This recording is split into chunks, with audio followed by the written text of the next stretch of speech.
अस्सलाम वालेकुम क्लास। उम्मीद है कि आप सब ठीक होंगे।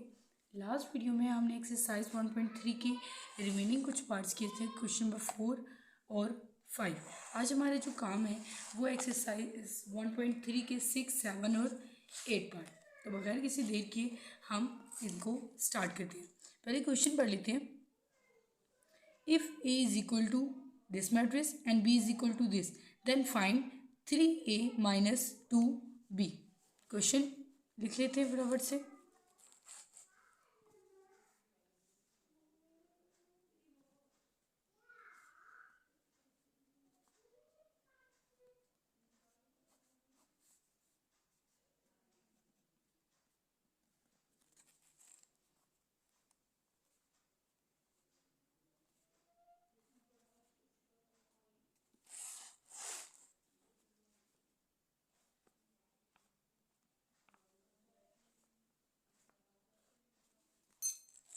फाइंड क्या करना है, हमने फाइंड करना है 2A माइनस, नहीं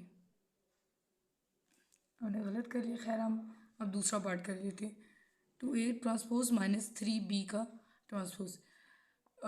जब आप ये दूसरा पार्ट सही से समझ लेंगे तो पहला ऑटोमेटिकली आप खुद कर लेंगे जी। तो क्वेश्चन मैंने लिख लिया। अब इस टी का मतलब क्या है? इस टी का मतलब है ट्रांसपोज, यानी कि 2A का ट्रांसपोज। पहले ए का ट्रांसपोज लूँगी, फिर उसको मल्टीप्लाई किससे कर दूँगी? 2 से मल्टीप्लाई कर दूँगी। 2A transpose minus 3B transpose is equal to 2 A की जगह ए का मैट्रिक्स 1 3 माइनस 2 और 4। ऊपर क्या आ जाएगा? छोटा सा टी के इसका ट्रांसपोज लेना है, माइनस 3 और बी की जगह बी का मैट्रिक्स 0 माइनस 3 7 और 8 का ऊपर ट्रांसपोज। ठीक है। अब क्योंकि पहले ट्रांसपोज लेना है, अगर इसकी जगह इस 2A ट्रांसपोज की जगह कुछ ऐसा लिखा होता कि 2A का ट्रांसपोज, तो मैं पहले 2 को A से मल्टीप्लाई करती उसके बाद ट्रांसपोज लेती। अभी क्योंकि ऐसा नहीं है, सिर्फ A के ऊपर ट्रांसपोज है, तो मैं क्या करूँगी? पहले A का ट्रांसपोज लूँगी और उसके बाद उसको 2 से मल्टीप्लाई करूँगी। अब ट्रांसपोज क्या होता है? ट्रांसपोज मैंने आपको बताया था रो को कॉलम में चेंज करना होता है। तो ये या कॉलम को रो में, ये कॉलम है इसको रो में चेंज कर दिया, और ये कॉलम है इसको भी रो में चेंज कर दिया। तो ये ट्रांसपोज ले चुकी हूँ, इसलिए ये टी ख़त्म हो जाएगा।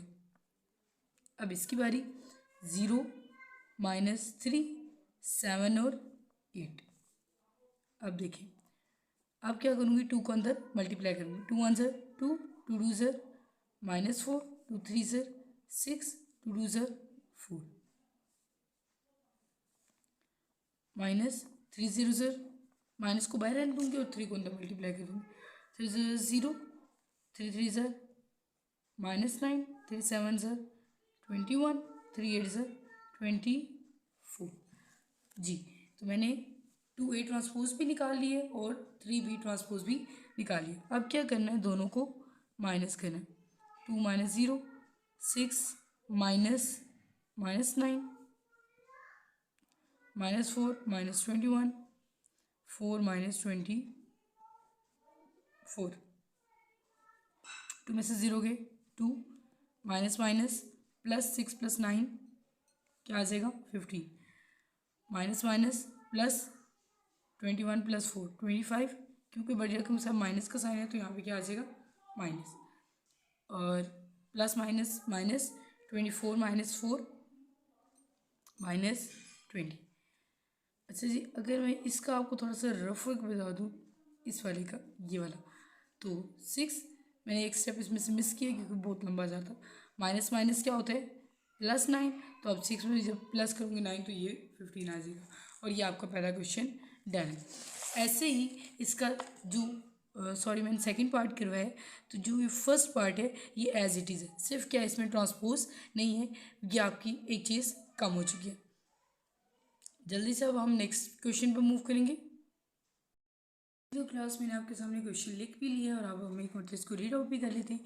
क्वेश्चन है, if 2 into this matrix plus 3 into this matrix is equal to this, find A and B. कह रहे हैं अगर 2 को इस मैट्रिक्स से मल्टीप्लाई करूँ और 3 को इससे मल्टीप्लाई करूँ, फिर दोनों को ऐड कर लूँ, तो रिमेनिंग जो आंसर आता है वो ये आता है। अब मुझे कुछ इक्वेशन बना के बता दें कि इनमें ए की और बी की वैल्यूज़ क्या आएंगी। तो हम फटाफट से स्टार्ट करते हैं क्वेश्चन को। सबसे पहला काम क्या है कि इस 2 को हमने अंदर मल्टीप्लाई करवाना है। तो 2 2 ज़र 4, 2 4 ज़र 8, 2 3 ज़र -6 और 2 मल्टीप्लाई बाई 2a।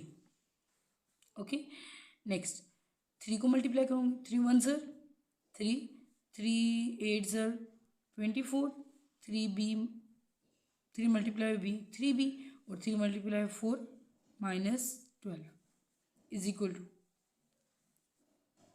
जो हमें मैट्रिक्स ऑलरेडी गिवन था वो हमने इसके सामने लिख लिया। अब दूसरा काम क्या है, इन दोनों को प्लस करना है हमें। अब 4 + 3 8 + 3b -6 + 24 2a plus minus minus और 12 इज इक्वल टू 7 18 10 और 1 जी। तो ये हमने एडिशन कर ली। अब मैं आपको एक बात यहाँ पे बताती चलूँ कि लाइक टर्म्स हमेशा ऐड हो सकती हैं। जैसे 4 3 में हो सकता है, 6 24 में हो सकता है। कभी भी b 8 में ऐड नहीं हो सकता। b एक वेरिएबल है, वेरिएबल इसी वेरिएबल में ऐड होगा। मतलब अगर मेरे पास इस मैट्रिक्स में कहीं और यहाँ पे b होता मौजूद तो तब मैं इन दोनों को ऐड कर सकती थी, वरना मैं इनको ऐड नहीं कर सकती। ऐसे ही a में ऐड हो सकता है और 12 जैसे ही किसी कांस्टेंट नंबर में ऐड हो सकता है। तो ये दो ऐड नहीं हो सकते। अक्सर बच्चे यहाँ पे मिस्टेक करते हैं कि 8 को 3 में प्लस करके 11 b लिख दिया। भाई यहाँ पे क्या b मौजूद है? अगर b मौजूद नहीं है तो आप इन दोनों को ऐड नहीं कर सकते। ऐसे ही अगर यहाँ पे a मौजूद नहीं है तो आप इन दोनों को ऐड नहीं कर सकते। सिर्फ और सिर्फ लाइक टर्म्स ऐड होती हैं। ए में ऐड हो सकता है, बी में, सी में। कभी भी ए बी में ऐड नहीं हो सकता। ऐसे ही कोई कांस्टेंट भी ए बी सी किसी वेरिएबल में ऐड नहीं हो सकता। 4 + 3 क्या आ जाएगा? 7 प्लस माइनस माइनस 18 आ जाएगा। और बड़े कम से प्लस का साइन है तो यहाँ पे भी क्या आएगा? Plus 8 + 3b 2a -12। क्यों नहीं किया? क्योंकि ये ऐड हो ही नहीं सकती। अगर आप बकाया टर्म्स को देखें तो 7 18 7 के इक्वल आ रहा है, 18 के इक्वल आ रहा है। अगर मैंने आपको एक्सरसाइज 1.1 में बताया था कि अगर दो मैट्रिसेस के दरमियान, ये दो मैट्रिसेस हैं ये और ये दो मैट्रिसेस के दरमियान ये इक्वल का सिंबल लगा है, इसका मतलब है इसका पहला नंबर पहले नंबर के इक्वल है, दूसरा दूसरे के, तीसरा तीसरे के और चौथा चौथे के। पहला और तीसरा तो इक्वल है। तो मैं क्या करूँगी, मैं इक्वेशन बना लूँगी कि 8 + 3b should be must be equal to 10। ये इक्वेशन नंबर 1 आ गई। और 2 क्या आ जाएगी? 2a - 12 must be equal to 1। बात समझ आ गई? अब क्योंकि 8 प्लस हो रहा है उधर जाएगा तो क्या हो जाएगा? -10 - 8 3b 10 में से 8 की क्या आ गया? यस 2। 3 मल्टीप्लाई हो रहा है तो यहाँ पे आगे क्या हो जाएगा? डिवाइड हो जाएगा। और ये आपका आंसर आ गया बी का। नेक्स्ट हम इस साइड आ जाते हैं। 12 क्या हो रहा है? माइनस हो रहा है यहाँ पे। राइट साइड पे जाएगा तो क्या हो जाएगा? प्लस हो जाएगा। 12 + 1 2a 12 + 1 क्या होता है? ऑब्वियसली 13। 2 मल्टीप्लाई हो रहा है उधर जाके क्या हो जाएगा? और ये आपके दो आंसर आ गए। तो यहाँ पे हमारा क्वेश्चन नंबर 7 भी तमाम हुआ। और नेक्स्ट हम मूव करते हैं क्वेश्चन नंबर 8 की तरफ। जी तो क्लास क्वेश्चन मैंने आपके सामने लिख लिया। क्वेश्चन है कि अगर ए का मैट्रिक्स ये है और बी का ये, तो बताएं a + b का whole transpose is equal to a transpose + b transpose. इस क्वेश्चन के क्वेश्चन नंबर 8 के जो पार्ट्स मैंने करने हैं मैं वो आपको एक मतलब बता देती हूँ। मैं आपको करके दिखाऊंगी पार्ट नंबर 2, पार्ट नंबर 3 और पार्ट नंबर 4। 2 3 4 मैं करूँगी। पार्ट नंबर 1, पार्ट नंबर 5 और पार्ट नंबर 6 आपका होमवर्क होंगे ताकि आपकी प्रैक्टिस अच्छे से अच्छी तरह हो जाए।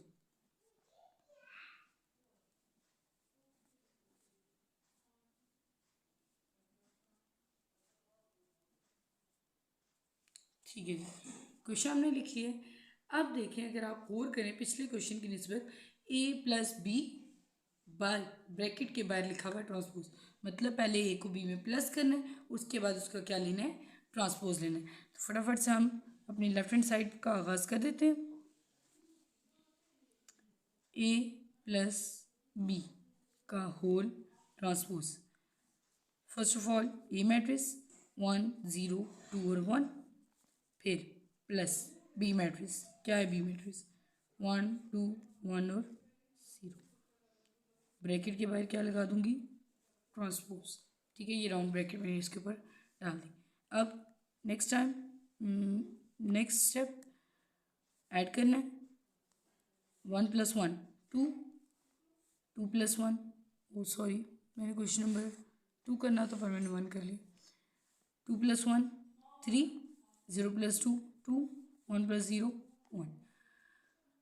स्टूडेंट्स क्वेश्चन नंबर 1 मैंने गलती से लिख लिया, पर क्योंकि जैसे ही ये सिर्फ प्लस माइनस का है तो वो आप खुद कर लीजिएगा। बाहर क्या है? ट्रांसपोज। तो ट्रांसपोज की केस में क्या आ जाएगा? इसका ट्रांसपोज लिख लूँगी, कॉलम है, अब किस में लिख लूँगी? रो में। कॉलम है, किस में लिख लूँगी? रो में। ये आंसर आ गया आपका ए प्लस बी का होल ट्रांसपोज। अब आपने राइट हैंड साइड करनी है। राइट हैंड साइड क्या है? राइट हैंड साइड में है A transpose plus B transpose. क्योंकि ए के ऊपर ट्रांसपोज लिखा हुआ है, इसका मतलब है पहले ट्रांसपोज लेना है और बाद में ऐड करना है। क्वेश्चन क्या था हमारा? 1 0 2 और 1। ऊपर क्या डाल दूंगी? क्योंकि ये ए है तो ए के ऊपर क्या आ जाएगा? Transpose plus B. बी क्या है? 1 2 1 और 0। क्योंकि ये बी मैट्रिक्स है तो इसके ऊपर क्या आ जाएगा? ट्रांसपोज आ जाएगा। अब करना क्या है? ट्रांसपोज ले लूँ मैं इसका 1 0 2 1 प्लस 1 2 1 और 0, और ये मैंने लिख लिया। अब क्या करना है? हमने इनको ऐड करना है। 1 + 1 2, 0 + 2 2, 2 + 1 3, 1 + 0 1। तो आपको नज़र आ रहा होगा कि ये लेफ्ट हैंड साइड थी और ये आपकी राइट हैंड साइड है और दोनों बिल्कुल इक्वल आए। तो हम नीचे लिख सकते हैं कि left hand side is equal to right hand side. Next हम नेक्स्ट क्वेश्चन पे मूव करते हैं। मैंने आपका नेक्स्ट क्वेश्चन लिख लिया। नेक्स्ट पार्ट हम पार्ट नंबर 3 करें। पार्ट नंबर 3 में लिखा हुआ है A plus A transpose is symmetric. पहले हम ए प्लस ए ट्रांसपोज निकाल लेते हैं, उसके बाद मैं आपको एक मतलब रिवाइज कर देती हूँ सिमेट्रिक की। अगर आपको सही तरह समझ नहीं आता तो आप मेरी एक्सरसाइज 1.3 पार्ट 1 का पार्ट 1 की वीडियो एक मतलब देख सकते हैं। उसमें मैंने सिमेट्रिक और स्क्यू सिमेट्रिक को डिटेल में एक्सप्लेन किया हुआ। फर्स्ट ऑफ ऑल मैं क्या निकालूंगी? ए प्लस ए का ट्रांसपोज। ए क्या है यहाँ पे? 1 0 2 और 1 प्लस ए की वैल्यू लिखूंगी वापस से और उसके ऊपर छोटा सा डाल दूंगी। ठीक है, इसका क्या लेना है? ट्रांसपोज लेना है। 1 0 2 और 1 प्लस ट्रांसपोज लूँगी तो 1 0 एंड 2 1। उम्मीद है कि अभी तक आपको ट्रांसपोज लेना आ गया होगा। 1 + 1 2, 2 + 0 2, 0 + 2 2 और 1 + 2 2। तो ये आपका मैट्रिक्स आ गया ए प्लस ए का ट्रांसपोज। मैं लेट कर लेती हूँ कि ये जो मैट्रिक्स है ए प्लस ए ट्रांसपोज ये इक्वल है बी के। अब बी के इक्वल करने का मतलब क्या है? हमने जो स्क्यू सिमेट्रिक पढ़ा था उसमें हमने पढ़ा था कि किसी भी मैट्रिक्स का, लेट्स सपोज ये पूरा एक मैट्रिक्स है, मैंने इसको एक मैट्रिक्स दे दी क्योंकि यहाँ पे दो वेरिएबल आ रहे हैं तो मैंने इसलिए इसको थोड़ा सा बी के इक्वल कर दिया एक सिंगल नंबर। अगर मैं इस बी का ट्रांसपोज लूँ तो वो किसके इक्वल आए? बी के ही इक्वल आ जाए। हमने कुछ ऐसा पढ़ा था कि B transpose is equal to B, तो इसको कहते हैं सिमेट्रिक मैट्रिक्स। अब ये भी है तो इसका मैं क्या लूँगी? ट्रांसपोज। बी ट्रांसपोज 2 2 2 और 2 ट्रांसपोज। अगर आपको मैं दिखाऊं तो इसका ट्रांसपोज लेने से भी क्या कोई फ़र्क पड़ा ऊपर नीचे? बिल्कुल कोई फ़र्क भी नहीं पड़ा। तो अब मैं इस बी की जगह इसकी वैल्यू लिख सकती हूँ। इस बी की वैल्यू क्या थी? ए प्लस ए ट्रांसपोज। ये बी की जगह मैंने लिखा है, इसके ऊपर का ट्रांसपोज ऐसे इज इक्वल टू, ये किसके इक्वल है? बी के इक्वल है और बी किसके इक्वल था, मतलब मैं यहाँ पे लिख सकती हूँ B transpose is equal to B and B की वैल्यू ये, फिर बी की वैल्यू ये। तो ये आपका क्वेश्चन सॉल्व हो गया, क्योंकि हमें सिमेट्रिक की डेफिनेशन के हिसाब से यही बताया गया है कि अगर बी का ट्रांसपोज लिया जाए तो वो बी के ही इक्वल आए तो वो सिमेट्रिक है। इफ़ ऐसा नहीं होता, साइंस का चेंजिंग का कोई एरर आता है, तो वो हमारे पास स्क्यू सिमेट्रिक मैट्रिक्स। अभी हम नेक्स्ट क्वेश्चन में स्क्यू सिमेट्रिक मैट्रिक्स भी करेंगे जी। तो क्वेश्चन मैंने आपके सामने लिख लिया। वही तरीका है कि फर्स्ट ऑफ ऑल हम ए माइनस ए ट्रांसपोज फाइंड करेंगे, उसके बाद स्क्यू सिमेट्रिक की तरफ आएंगे। ए का ए माइनस ए ट्रांसपोज ऊपर लिख लूँ, ए की वैल्यू आपको ऊपर नज़र आ रही होगी 1021, ऐसा ही था जी, माइनस 1021 और ऊपर छोटा सा क्या डाल दूँगी, ठीक है, इसका ट्रांसपोज अभी लेना है 1021 माइनस 1021 ट्रांसपोज ले लिया। नेक्स्ट स्टेप हमारा क्या है कि इन दोनों को माइनस करना, 1 में से 1 गए, 1 माइनस 1 0, 2 माइनस 0 2, 0 माइनस 2। अगर मैं आपको थोड़ा सा जूम करके दिखाऊँ 0 माइनस 2, क्योंकि बड़ी रकम के साथ माइनस का साइन आएगा तो आंसर में -2 आएगा, 1 माइनस 1 और इट्स 0। तो ये आपको क्या आ गया, ए माइनस ए का ट्रांसपोज। फिर वही काम कि इसको मैं किसके इक्वल लेट करूँगी, बी के। अच्छा, स्क्यू सिमेट्रिक में होता क्या है, स्क्यू सिमेट्रिक में होता ये है कि बी का अगर मैं ट्रांसपोज लूँ वो नेगेटिव ऑफ बी है, मतलब बी का जो बी के साथ जो भी साइन थे वो सारे साइन चेंज हो जाए। अगर जहाँ पे प्लस थे वहाँ पे माइनस आ जाए, जहाँ पे माइनस थे वहाँ पे क्या आ जाए, प्लस आ जाए। तो मुझे अगर इसका ट्रांसपोज लेके इसके साइन चेंज भी नहीं तो then it is skew symmetric, otherwise it is not skew symmetric. तो मैं लिखूँगी बी का ट्रांसपोज ले रही हूँ मैं, बी क्या है, ये बी 0 -2 2 और 0, ऊपर क्या डाल दूँगी टी। अब ट्रांसपोज लिखूँगी 0 -2 2 0, ठीक। अब क्वेश्चन मेरा हो गया। अब मैंने क्या करना है, मैंने यहाँ पे लिखना है बी ट्रांसपोज है ना, क्या ये बी की इक्वल है, नहीं, जहाँ पे माइनस आ रहा था प्लस आ रहा था वहाँ पे अब क्या आ रहा है माइनस, जहाँ पे माइनस आ रहा था अब क्या आ रहा है प्लस। अगर मैं इसमें से माइनस साइन कॉमन ले लूँ, कॉमन लेने का मतलब है बाहर निकालूँ, तो 0 तो न्यूट्रल होता है, माइनस बाहर चला गया, यहाँ पे क्या आ जाएगा प्लस, माइनस बाहर गया तो जब भी माइनस हम कॉमन लेते हैं तो उनके साइन चेंज हो जाते हैं, माइनस है तो प्लस आ गया, प्लस है तो अब क्या आ गया माइनस और यहाँ पे 0। तो आपको ये बिल्कुल बी की तरह नहीं लगता, ये वाला, ये भी बिल्कुल बी की तरह का मैट्रिक्स है। तो मैं यहाँ पे लिख सकती हूँ कि B transpose is equal to minus B. अब अगर मैं बी की वैल्यू पुट करूँ तो बी की वैल्यू क्या है, ए माइनस ए ट्रांसपोज का whole transpose is equal to minus bracket के बाहर ए माइनस ए का ट्रांसपोज, और ये आपका सॉल्यूशन हो गया। स्टूडेंट्स जितने क्वेश्चन रहते हैं आपके इस पार्ट के, आई थिंक कौन कौन सा रहता है, क्वेश्चन नंबर 2 रह गए, क्वेश्चन नंबर 6 और क्वेश्चन नंबर 5, ये 3 क्वेश्चन आपका होमवर्क है ताकि आप बेटर प्रैक्टिस कर सकें और आपको जो मैंने पढ़ाया वो याद भी रह जाए। कम से कम एक क्वेश्चन के साथ एक क्वेश्चन खुद किया करें, जैसे ये मैंने करवाया तो ये आप ट्राई करें कि आप कर लें, उसके बाद ये मैंने करवाया तो आप इसके साथ का ये वाला करें खुद से, फिर अगर मैंने ये करवाया तो आप ये वाला खुद ट्राई करें ताकि आपकी अच्छी से अच्छी प्रैक्टिस पॉसिबल हो सके। आज के लिए इतना ही। अगर मेरा चैनल पसंद आए तो इसको लाइक सब्सक्राइब और शेयर लाजमी करें ताकि और भी बच्चे जो बोर्ड के पेपर्स जिनको मुश्किल लगती है, जिनको मैथ मुश्किल लगती है, उनके लिए आसानी हो जाए। और अच्छी बात को फैलाना सदका जारी है, तो ये भी आपकी तरफ से उनके लिए एक नेकी ही तस्वर की जाएगी। तब तक के अल्लाह हाफिज़। कल हम नेक्स्ट एक्सरसाइज स्टार्ट करेंगे।